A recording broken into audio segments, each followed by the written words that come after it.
So I do want to shift into with all this volatility, what is the impact? I see from over the years when this volatility happened, you could shrug at this. We can go heads in the sand and we can say, well, the market's crazy right now, and we're just going to stick where we're at and we'll reassess this in a few years.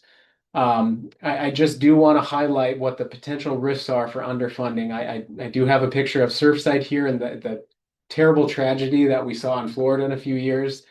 And we're using that necessarily not to as a scare tactic to fund for these projects, or else your building's going to fall down.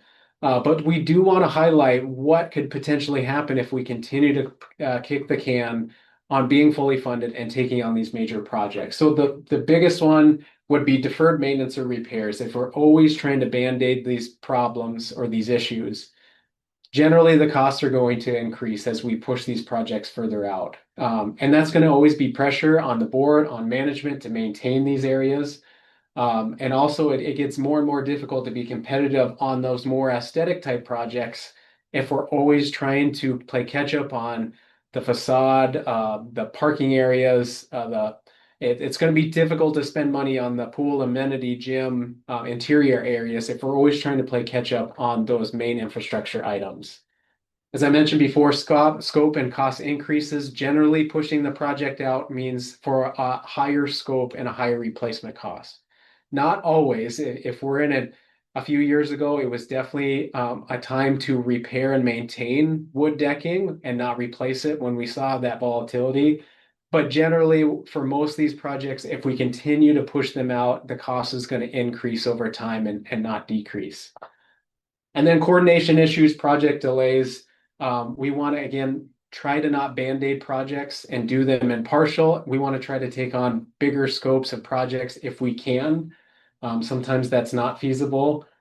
If we can't finance these projects through normal reserve collections, we may have to go the alternate net route of loan financial or special assessment income, and that generally adds to the timeline as well if we're trying to fund these projects through outside needs.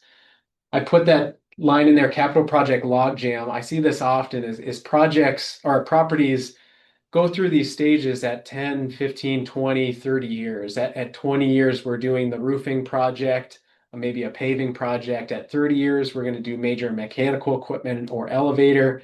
And when these major projects line up, that generally what we have is we keep deferring out other projects, and we have this logjam where we have not been doing capital projects in stride, and now we're starting to run into other capital projects in the next era. And what happens there is often we get this project logjam where we have so many things stacking up at once.